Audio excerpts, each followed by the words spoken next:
ప్రార్థన చేసుకుందామండి. పరలోకమందున్న మా తండ్రి, మీ చిత్తం నెరవేర్చడానికి మమ్మల్ని ఈ భూమి మీదకి పంపించారు తండ్రి.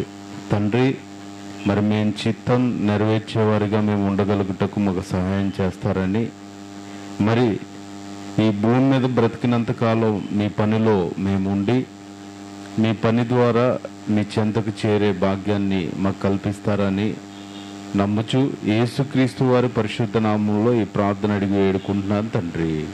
ఆమేన్. అందరికీ వందనాలండి. ప్రియమైన దేవుని పిల్లారా, ఈరోజు మనం చెప్పుకోబోయే అంశం 3 లోకాల మర్మము. అంటే రహస్యం అండి. మర్మం అంటే ఏంటి? రహస్యం అంటే ఏదైనా దాచబడినది, అంటే ఇది ఇంకా ఎవరికి తెలియదు అని కూడా చెప్పుకోవచ్చు. ప్రతి క్రైస్తవుడు తెలుసుకోవలసిన అత్యవసర విషయం అండి. ప్రతి క్రైస్తవుడు, ఒకరని కాదండి, ప్రతి క్రైస్తవుడు తెలుసుకోవాల్సిన అత్యవసర విషయం. ఇంకా మరుగు చేయబడిన సంగతులు అని కూడా అంటారు బైబిల్లో. మరుగు చేయబడిన సంగతులు అని కూడా అంటారు. మరి మరుగు చేయబడిన సంగతులు మనకి ఏమైనా చెప్తారా దేవుడు?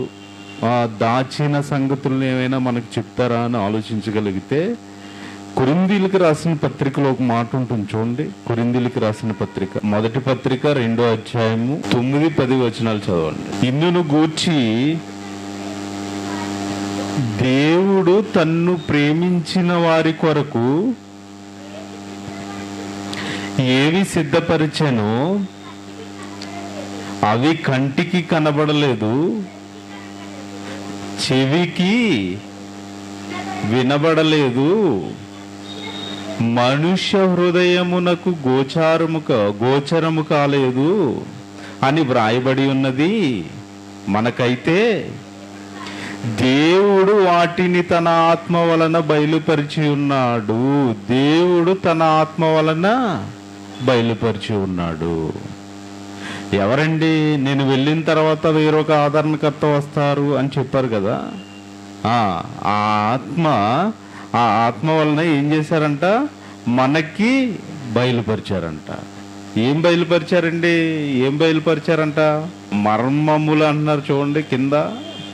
కింద మాట, దేవుని మర్మములను కూడా పరిశోధించుచున్నాడు. దేవుని మర్మములను కూడా పరిశోధించుచున్నాడు. అంటే ఇప్పుడు ఆత్మ వలన మనకి ఏం తెలియాలి? మనం బాప్తిసం తీసుకున్నప్పుడు పరిశుద్ధాత్మ అనే వరాన్ని పొందుకున్నాం కదండి. మరి ఆత్మ వలన మనకేం తెలియాలి? మీకేం తెలియాలి? మర్మం తెలియాలి. ఏంటా మర్మం అంటే, దేవుడు ఏవైతే దాచిపెట్టాడో ఆ మర్మాలు మీకు తెలియాలి. ఆ లోకంలో చూసుకుంటే 7 లోకాలు ఇలా మాట్లాడుకుంటూ ఉంటారు.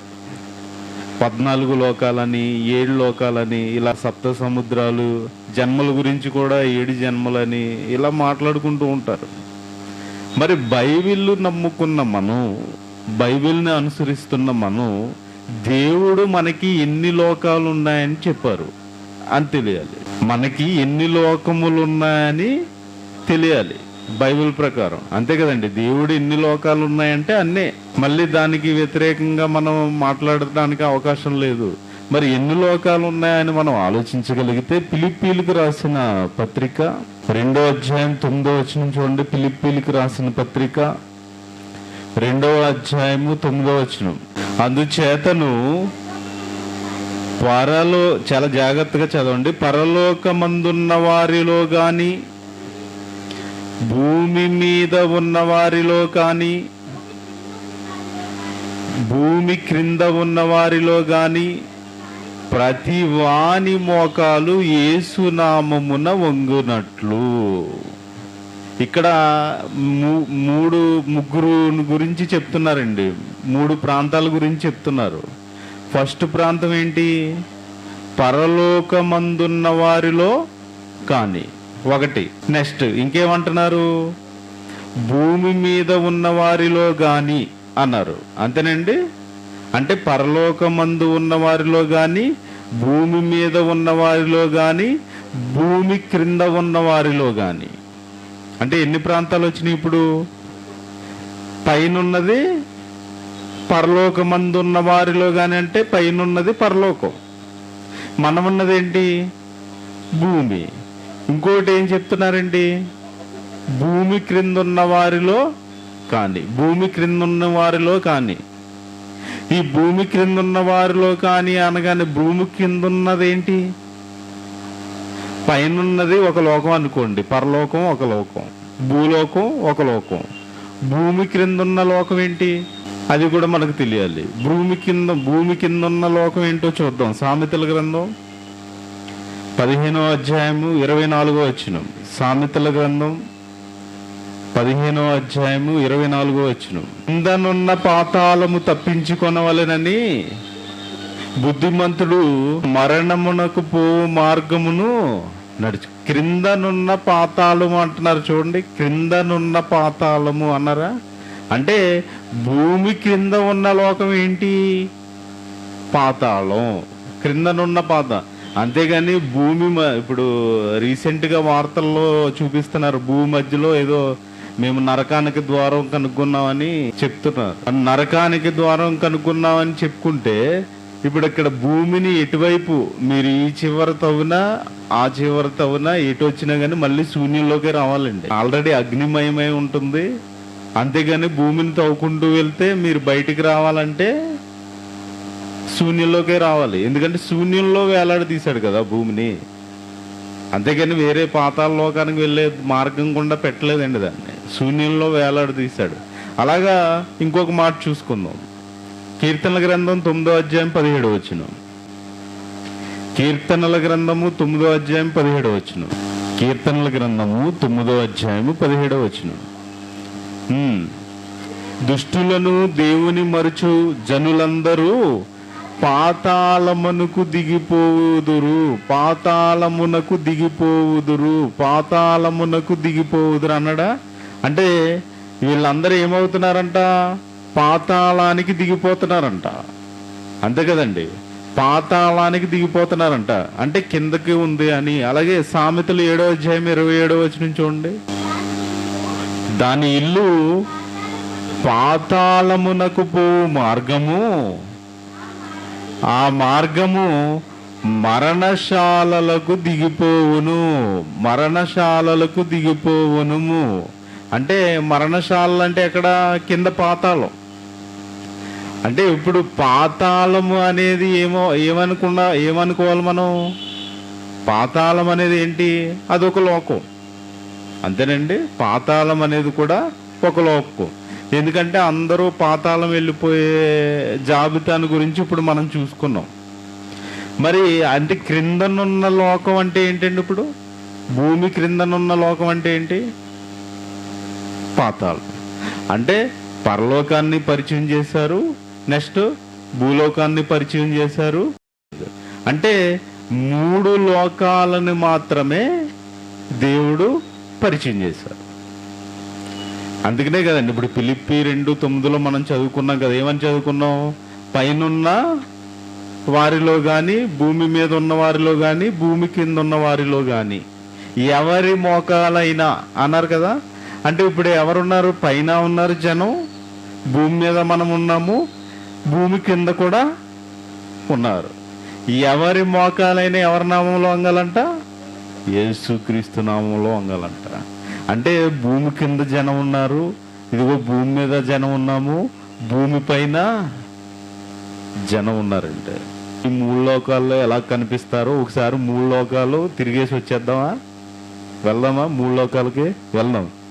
ఫస్ట్ పరలోకం గురించి చూసుకుందాం. అంటే పైన ఉన్నదేంటి? మొదట పరలోకం. కాబట్టి పరలోకంలో ఎవరెవరు ఉంటారు మనకు తెలియాలి. పరలోకంలో ఎవరెవరు ఉంటారో మనకు తెలియాలి. యోహాను సువార్త 11వ అధ్యాయము 41వ వచనము.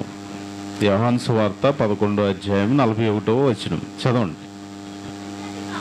అంతటి వారు ఆ రాయి తీసి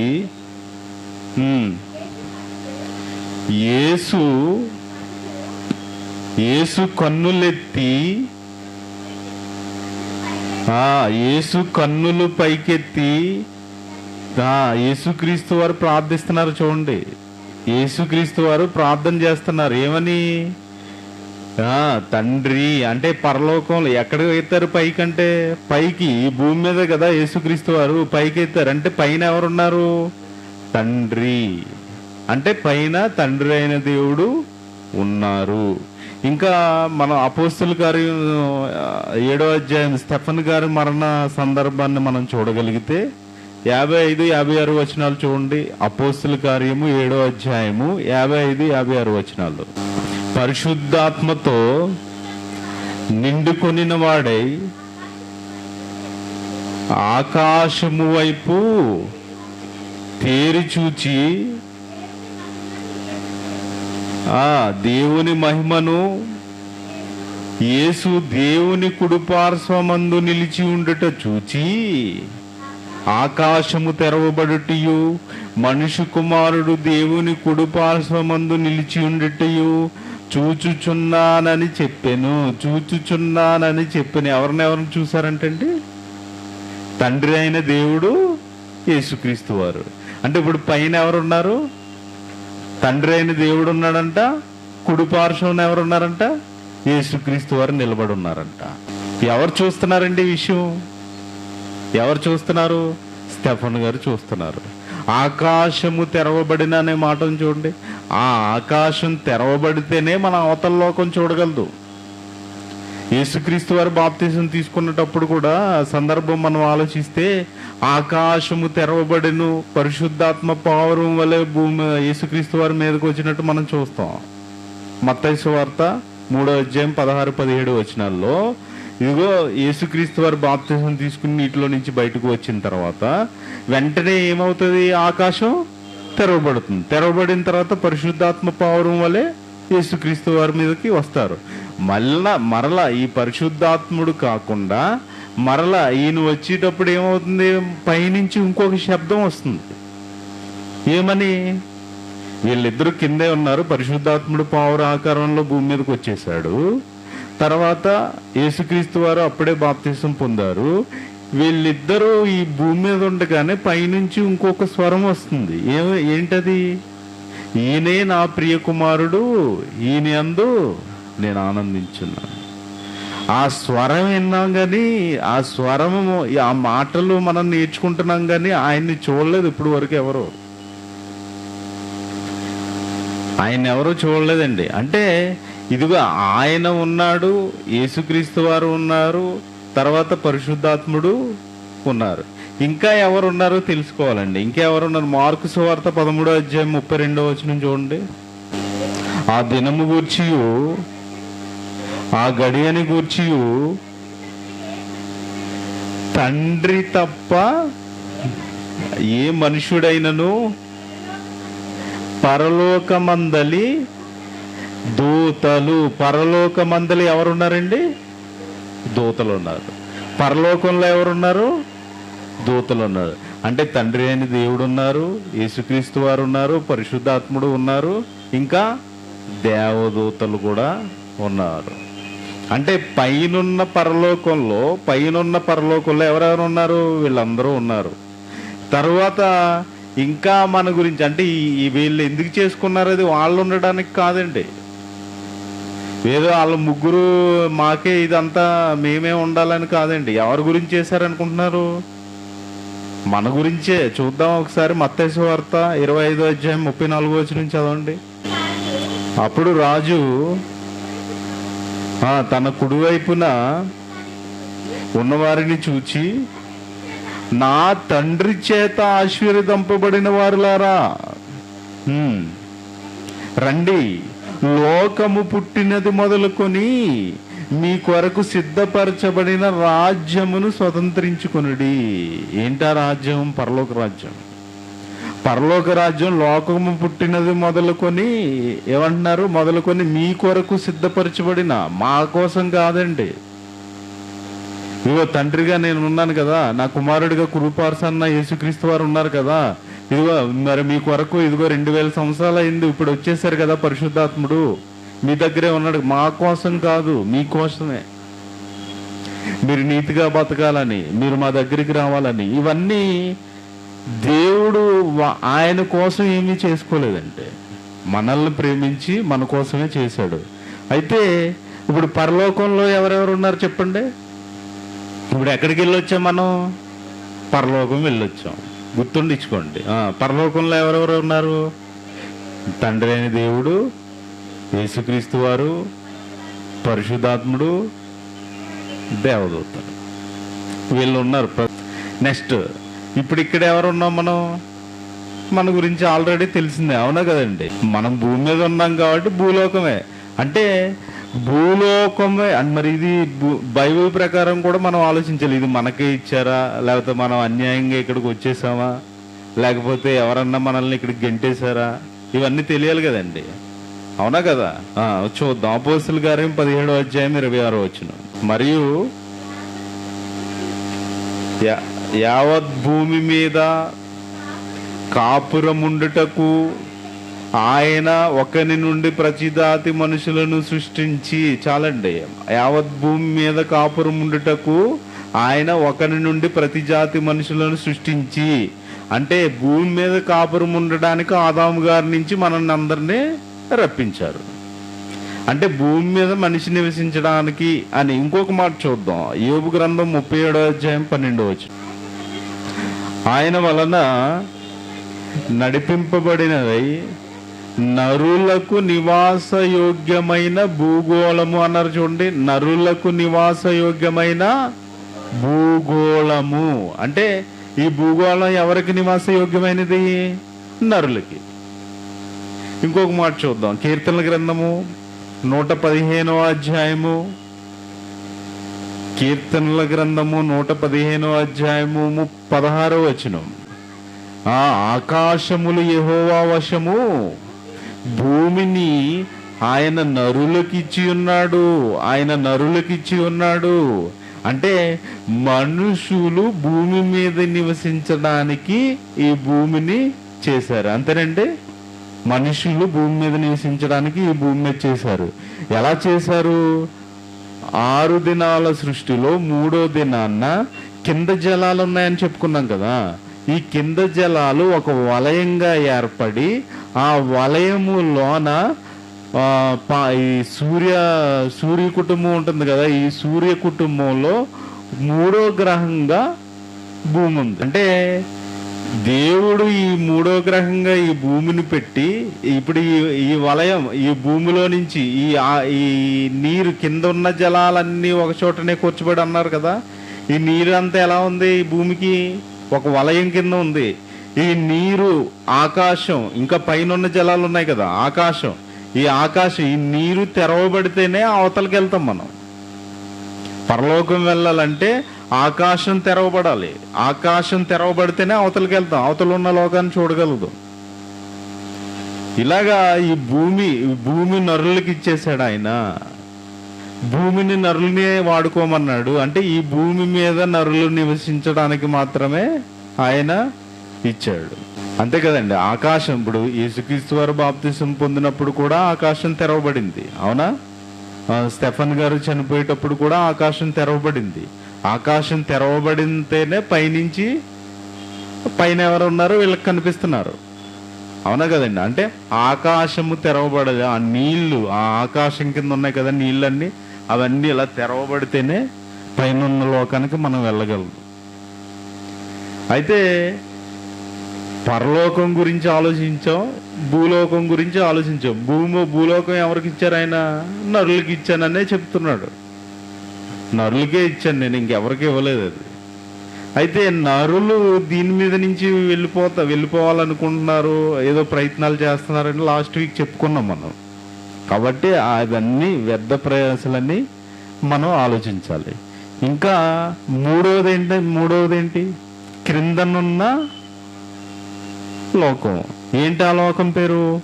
పాతాళ లోకం. మరి పాతాళ లోకం గురించి మనం ఆలోచించగలిగితే లోకాసు వార్త 16వ అధ్యాయం తీయండి. లోకాసు వార్త 16వ అధ్యాయం 22 నుంచి చూద్దామండి. 22 నుంచి. ఆ దరిద్రుడు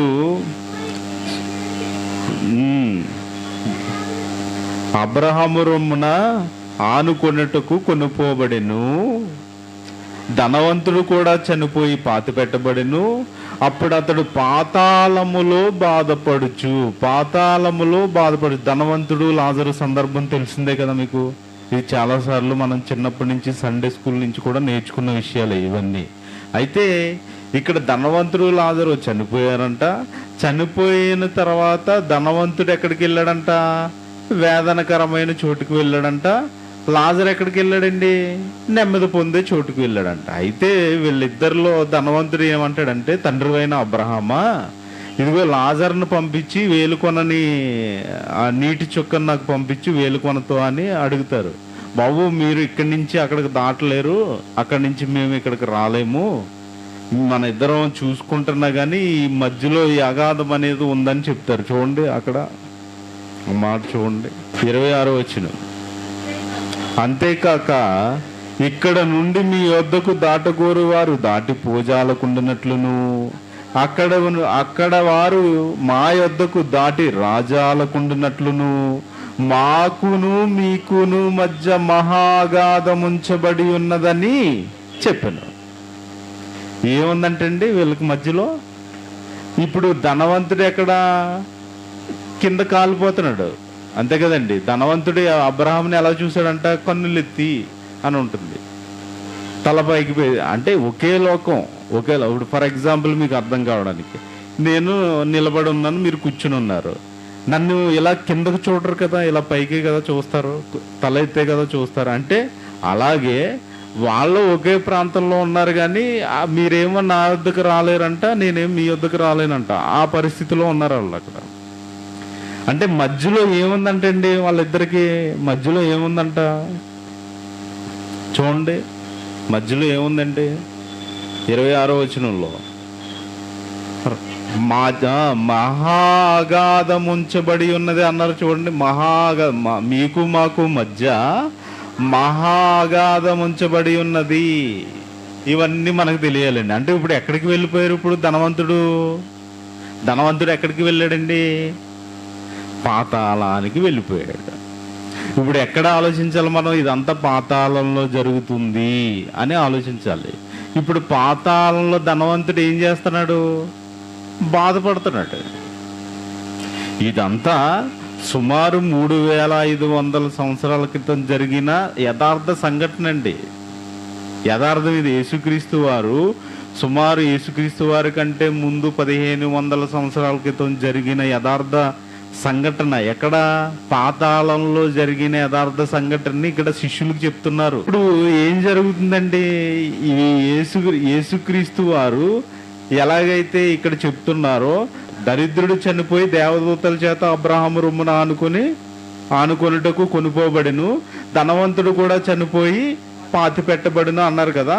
అప్పుడు అతడు పాతాళంలో బాధపడుచు. వీళ్ళిద్దరూ ఒకే ప్రాంతంలో ఉన్నట్టు కనిపిస్తుంది కదా, ఒకే ప్రాంతంలో ఉన్నట్టు కనిపిస్తుంది.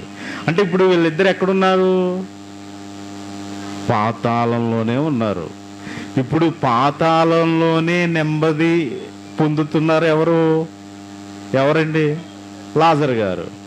యాతన పడుతున్న వాళ్ళు ఎవరు? ధనవంతుడు. పాతాళంలోనే 2 ప్రాంతాలు. వీళ్ళిద్దరు దాటలేనంతగా మహాగాధం ఉందంట పాతాళంలోనే. ఇప్పుడు మనకి ఈ అమెరికాకి మనకి మధ్యలో ఏముంది?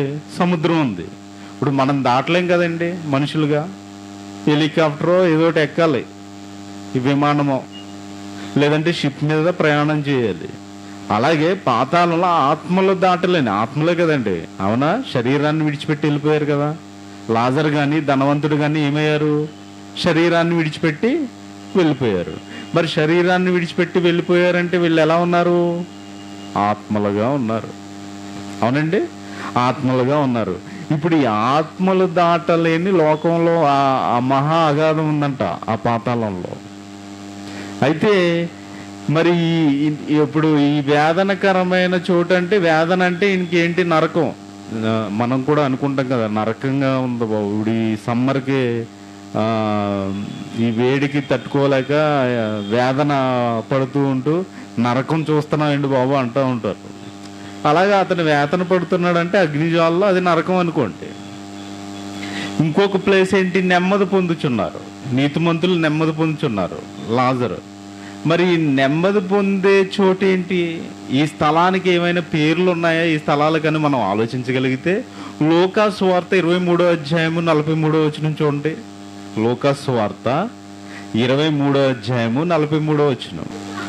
అందుకు ఆయన వానితో, నేడు నీవు నాతో పరదైసులో ఉందువు అని దొంగతో అన్నారు. ఎవరితో అన్నారు ఈ మాట? పక్కనున్న దొంగతోటి. ఎందుకు? ఆయన మారు మనసు పొందాడు కాబట్టి. ఇప్పుడు నేడు నువ్వు నాతో పరదైసులో ఉండు అంటే పరదైసు పరలోకం ఒకటి కాదండి. మళ్ళీ పరదైసు అంటే పరలోకం రెండు కలపకూడదు. పరదైసు అనేది ఎక్కడుంది? పరదేశ్ ఇప్పుడు ఈయన చనిపోయిన అతను ఎక్కడికి వెళ్ళాలి? పాతాళానికి వెళ్ళాలి, అవునా? మరి ఒకవేళ దొంగని పరలోకం తీసుకెళ్ళిపోయే అవకాశం ఉందా? లేదు. అంటే ఇప్పుడు యేసుక్రీస్తు వారు వీళ్ళిద్దరు ఎక్కడికి వెళ్ళాలి? పాతాళానికి వెళ్ళాలి. అంటే పాతాళానికి వెళ్ళి ఏం చేయాలి? ఇదిగో ఈ నేడు నువ్వు నాతో పరదేశంలో ఉండు అన్నారు కదా, నేడు నువ్వు నాతో పరదేశంలో ఉండు అన్నారు కదా.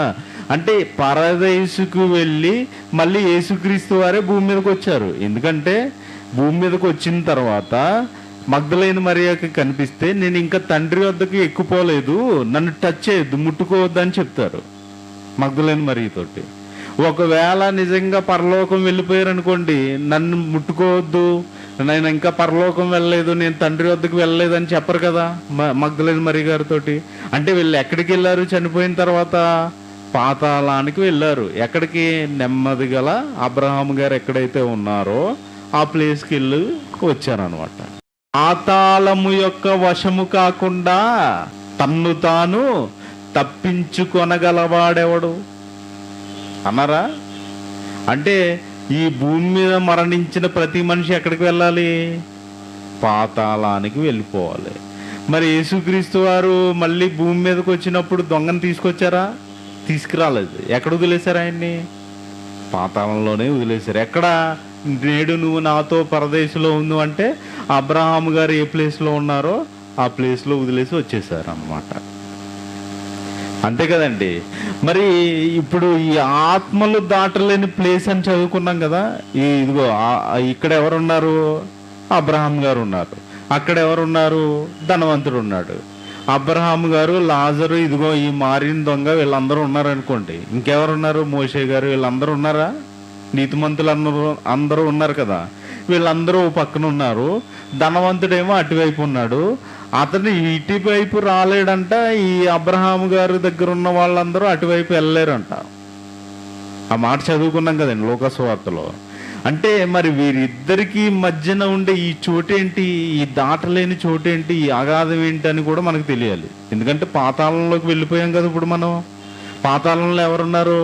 నీతిమంతులు ఉన్నారు, అనీతిమంతులు ఉన్నారు, ఇద్దరు ఉన్నారు. కానీ వీళ్ళిద్దరూ దాటలేని చోటు ఒకటి ఉందంట. ఆ పాతాళంలోనే అబ్రహాము గారు ఇటు నుంచి అటు వెళ్ళారంట ధనవంతుడి దగ్గరికి. ధనవంతుడేమో అటు నుంచి ఇటు రాలేడంట. వీళ్ళిద్దరికి ఏముందంట? మధ్య అగాధం ఉందంట. ఈ అగాధం ఏంటో కూడా చూద్దామండి. పేతురు గారు రాసిన 2వ పత్రిక 2వ అధ్యాయము 4వ వచనం చదవండి. పేతురు గారు రాసిన 2వ పత్రిక 2వ అధ్యాయము 4వ వచనం.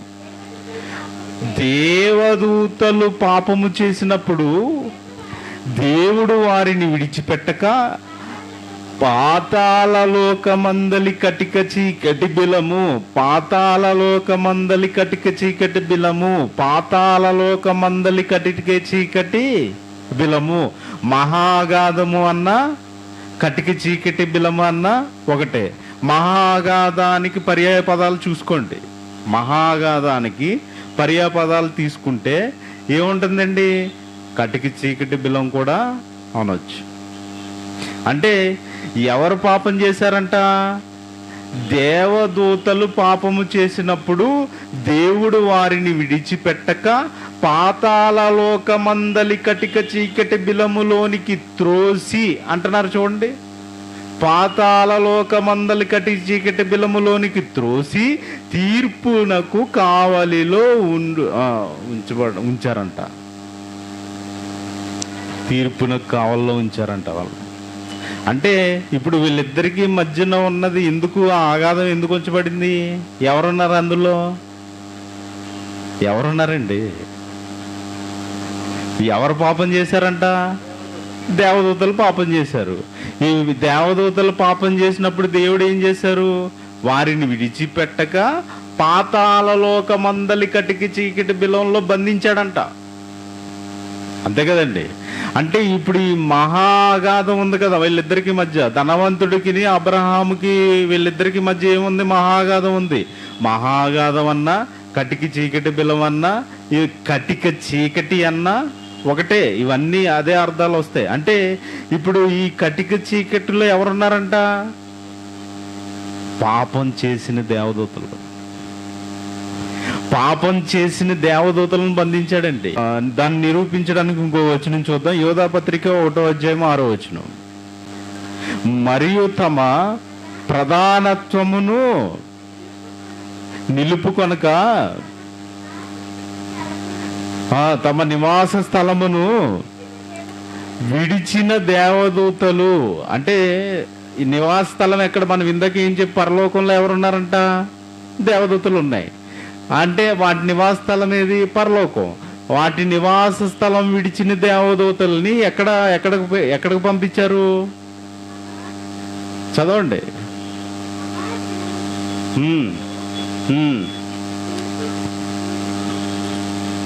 తీర్పు వరకు కటిక చీకటిలో నిత్య పాశములతో ఆయన బంధించి భద్రము చేసెను. ఉందా మాట? కటిక చీకటిలో నిత్య పాశములతో ఆయన బంధించి భద్రము చేసెను. ఎవరు ఈ దేవదూత? ఈ దేవదూత ఎవరండి అంటారు కదా. యెషయా గ్రంథంలో మనం తేజో నక్షత్రమా 14వ అధ్యాయంలో చదువుకుంటాం కదా. తేజో నక్షత్రమా, వేకువ చుక్క, దేవుని కంటే నేను ఎక్కువగా ఉండాలనుకుంది కదా, మనసులో అనుకుని పాపం చేసింది కదా. అది ఎప్పుడైతే పాపం చేసిందో దాన్ని సైన్యాన్ని కూడా ఎక్కడ ఏం చేశారు? ఇదిగో ఫస్ట్ మొట్టమొదటిగా ఈ పాతాళం దాని గురించే చేశారండి. అపవాది గురించే చేశారు పాతాళాన్ని. ఇప్పుడు మనం ఏం చేస్తున్నాం? మనం పాపం చేసి దాంట్లోకి వెళ్తున్నాం. నెమ్మది పొందే చోట్లోకి వెళ్ళాలి మనం. కానీ ఈ నెమ్మది పొందే చోట్లోకి వెళ్లకుండా ఈ భూమి మీద మనకిష్టం వచ్చినట్టు ధనవంతుల్లాగా మనం బ్రతికేసి ఎక్కడికి వెళ్ళిపోతున్నాం? నరకంలోకి వెళ్ళిపోతున్నాం. అంటే పాతాళంలోనే నరకం. నరకములో ఒక మూలకు త్రోయబడితివే అంటారు యెషయా గ్రంథం 14వ అధ్యాయంలో 12 నుంచి 14 వచనాలు మీరు చదువుకుంటే అక్కడ వేకువ చుక్క అని మాట్లాడుతూ నరకములో ఒక మూలకు త్రోయబడితివే అని మాట్లాడతారు. అంటే ఇదిగో పాపం చేసిన దేవదూతలను బంధించడానికి అబ్రహాము గారికి ధనవంతుడికి మధ్యలో అగాధం ఉంది కదా, ఆ అగాధాన్ని వాడారు. మొట్టమొదట బంధించింది పాతాళంలోకి వెళ్ళినవి దేవదూతలే, పాపం చేసిన దేవదూతలే. అంటే ఇలాగా ఇప్పుడు ఈ పాతాళంలో ఎంతమందిని చూసాం మనం? పాతాళంలో ఎంతమందిని చూసామంటే పరదేశులు ఎవరున్నారు? పాతాళంలోని పరదేశులు, పాతాళం లోకంలోని పరదేశులు ఎవరున్నారు? పరిశుద్ధులు, నీతిమంతులు. నరకంలో ఎవరున్నారు? వేదనకరమైన చోట్లో, నరకములో వేదనకరమైన, నేను ఈ వేదన అనుభవిస్తున్నాను అన్నారు కదా, ఆ నీతిమంతులు. ఈ వేదన అనిపించేది ఎవరు? తమకిష్టం వచ్చినట్టు తాము భూమి మీద బ్రతికి ఎవరైతే వెళ్తున్నారో వేదనకరమైన చోటుకి, అందులో ధనవంతుడిని ఎగ్జాంపుల్గా చూసాం కదా మనం. అలాంటి వాళ్ళందరూ, ఆ నీతిమంతులందరూ ఎక్కడికి వెళ్తున్నారు? వేదనకరమైన చోటు, నరకానికి. ఇప్పుడు వీళ్ళిద్దరికి మధ్యలో ఉంది కదా అగాధంలో ఎవరున్నారు? పాపం చేసిన దేవదూతలు. అర్థమైంది కదండి? పాపం చేసిన దేవదూతలు ఉన్నారు. అంటే ఇప్పుడు మనం పరలోకంలో చూసుకుంటే దేవుడు, యేసుక్రీస్తు వారు, దేవదూతలు వీళ్ళందరూ ఉన్నారని మనం చూసుకున్నాం. భూమి మీద ఆల్రెడీ మనకి అందరికి తెలిసినదే. ఇప్పుడు పాతాళ లోకంలో ఎవరున్నారంట? ఇదిగో నీతిమంతులు ఉన్నారు, అనీతిమంతులు ఉన్నారు, పాపం చేసిన దేవదూతలు ఉన్నారు. అంటే ఈ మూడు లోకాల గురించే చెప్పారండి. యేసుక్రీస్తు వారి సైకిల్ కూడా ఏం చేశారు, ఇదిగో పరలోకం నుండి భూమి మీదకి వచ్చారు. భూమి మీదకి వచ్చిన తర్వాత ఏం చేశారు, సమాధి చేయబడి మరణించి సమాధి చేయబడి మళ్ళా పాతాళానికి వెళ్ళి తిరిగి లేపబడ్డారు. పాతాళానికి వెళ్ళి తిరిగి లేపబడ్డారు. వచ్చి ఏం చేశారు, మళ్ళీ తండ్రి వద్దకి వెళ్ళిపోయారు. యేసుక్రీస్తు వారి సైకిల్ ఎలాగైతే ఉందో మనం కూడా ఎక్కడి నుంచి వచ్చాం, తండ్రి నుంచే కదా మనం కూడా వచ్చింది. ఎక్కడికి వచ్చాం, భూమి మీదకి వచ్చాం. ఈ భూమి మీద నుంచి ఎక్కడికి వెళ్ళాలి, మళ్ళీ పాతాళానికి వెళ్ళాలి. పాతాళం నుంచి ఎక్కడికి వస్తాం, మళ్ళీ యేసుక్రీస్తు వారు వచ్చినప్పుడు భూమి మీదకి వస్తాం. ఈ భూమి మీద నుంచి ఎవరు తీసుకెళ్తారు మనల్ని, యేసుక్రీస్తు వారే, ఆయనే తీసుకెళ్తాడండి, ఆయనే కదా. అదిగో అంటే మళ్ళీ మనల్ని పాతాళం నుంచి మనల్ని తీసుకువెళ్ళవలసిన పరదేశంలో, మళ్ళీ ఇది పాతాళంలో ఉన్న అందరికీ కాదండి, పరదేశు ఎవరు సంపాదించుకున్నారో వాళ్ళకి మాత్రమే పరలోక ప్రవేశము. పాతాళం వెళ్ళిన వాళ్ళందరికీ ఇచ్చేస్తారంటే ఎవరు, అవునా కదండి. పాతాళం వెళ్ళిన వాళ్ళకి అందరికీ ఎలాగ ఇచ్చేస్తారు. అందుకని ఏమంటారు, ఇవన్నీ తెలియాలంటే ఇవన్నీ ఎవరని చెప్తున్నారా, ఇగో పాతాళం ఉంది, బైబిల్లో రాయబడింది, పాతాళంలో జరిగే విషయాలు ఎవరు చెప్తున్నారండి, పరలోకంలో జరిగే విషయాలు ఎవరు చెప్తున్నారు, అవునా కదండి. అంటే ఇవన్నీ ఎందుకు చెప్పట్లేదంటే సత్యమైనది దూరముగాను బహులోతుగాను ఉంది. సత్యమైనది ఎలా ఉందంట, దూరంగా ఉందంట, బహులోతుగా ఉందంట. వాటిని పరిశీలించాలి. అందుకనే కదా నాదా సత్యస్వరూపి పరిశుద్ధుడా ఎందాక తీర్పు తీర్చక ఉండు అని ప్రకటన గ్రంథంలో 6వ అధ్యాయంలో మనం చూస్తాం కదా. 10-11 వచనాల్లో వాళ్ళ కేకలు వేస్తున్నారు కదా, అవునా కదా. అంటే ఎందాక తీర్పు తీర్చు, ఇంకా కొంచెం కాలం నాయన, మీలాంటి పిల్లలు ఇంకా భూమి మీద బ్రతుకుతారు, మీలాగా చిరచ్ఛేదనం అవ్వబడతారు, మీలాగా చంపబడబోతారు. అంతే కదండి. ఈరోజు వాక్యం చెప్పే వాళ్ళ మీద దాడులు జరగట్లేదా, అవునా కదా. అంటే ఇలాగ మీలాగా నీతిమంతులు భూమి మీదకు వస్తారు, వాళ్ళ మీద దాడులు జరుగుతాయి, వాళ్ళు చనిపోతారు నా కోసం. వాళ్ళు ఎప్పుడైతే వస్తారో ఆ లెక్క పూర్తయిన వెంటనే నేను నా కుమారుని పంపిస్తాను భూమి మీదకి. ఇంకా ఎవరు వెళ్ళలేదండి, అందరూ ఎక్కడి నుంచి, ఆది కాండంలో నీతిమంతులు కాండించి ప్రకటన గ్రంథంలో నీతిమంతుల వరకు ఇంకా పరదేశులో పాతాళంలోనే ఉన్నారు. పాతాళలోకమందలు పరదేశులోనే ఉన్నారు. వాళ్ళందరూ ఎప్పుడు వస్తారు, యేసుక్రీస్తు వారు ఎప్పుడు వస్తారో అప్పుడు భూమి మీదకి వస్తారు.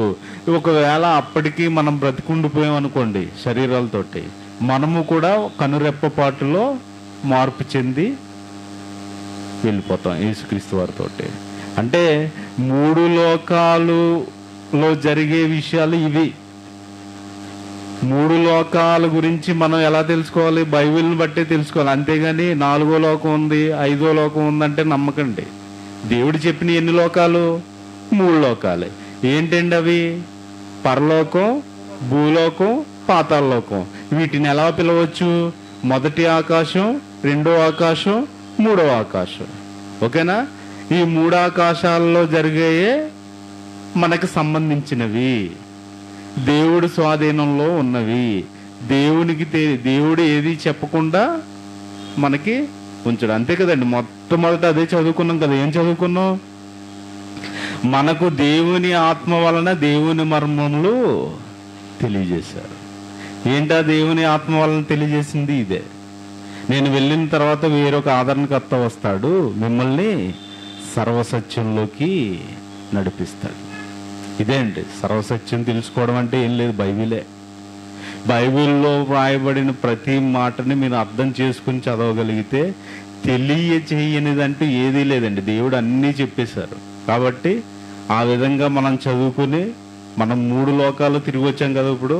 మరి ఇది మర్చిపోకుండా మన ప్రయాణం కూడా ఇలాగే జరుగుతుందని మన హృదయంలో భద్రపరుచుకుని మనం ఈ విధంగా ఎప్పుడైతే మరణిస్తామో పాతాళం వెళ్ళిపోతాం. పాతాళం వెళ్ళినంటనే మరి అక్కడ మనకు డిసైడ్ అవుతుంది, నేను నీతిగా బ్రతికానా అన్యాయంగా బ్రతికానా అనేది అక్కడే డిసైడ్ అవుతుంది.